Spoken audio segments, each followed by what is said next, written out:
এখন আরেকটা মিছিল নেবো, সবাই নিয়ে ওদিকে চলে যাবো। আচ্ছা, আনলো আমি বেইনার থেকে গত 1 মাস ইলে হাত করি প্রশাসন লই, এয়ারফোর্স লই, তারপরে হইলে মানে গোয়েন্দা সংস্থা লই হাত করি মাথা ঠান্ডা না বলি বেগুনত্ব যেটা অনুরোধ দাবি আদায় দেড়ে এটা মাথা গরম করে উস্কানি ফা দিও রে তৈরি তো জিনিস আর কিছুই নইব। কথা শুনো আগে, কথা শুনো আগে। এখানে আরো অনেক লোকজন ছিল, ওদেরকে বুঝাইছি আমি।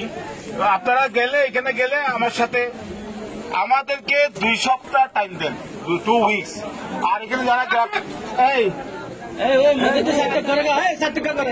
সমাধান হবে না, বাড়াবাড়ি হবে, সমাধান হবে।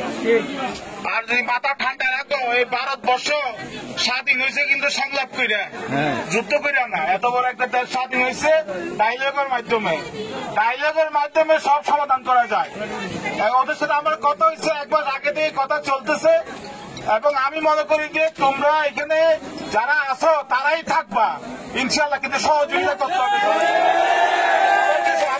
আশা রাখো 2 মাস 2 সপ্তাহ আমার টাইম দাও, 2 সপ্তাহ টাইম দাও। আমি কি করি দেখো, আজ 2 সপ্তাহ টাইম। আমি তোমাদের কাছে অনুরোধ করবো, এই রাস্তাটা খুলতে হবে। তোমাদেরও সমস্যা হবে, ওনাদেরও সমস্যা হবে। তোমরা দয়া করে তোমরা এই রাস্তার পথটা ছেড়ে দাও, সবাই বাড়ি চলে যাও। খবর নাও যে আমি কি করতেছি, তোমরা সন্ধ্যার মধ্যে খবর পাবা। খবর না পাইলে আবার আসতে পারবো, রাস্তায় অসুবিধা নাই, কিন্তু তোমরা রাস্তাটা ছেড়ে দাও এখন। আমি দয়া করে তোমাদেরকে বলতেছি, তোমরা রাস্তাটা ছেড়ে দাও।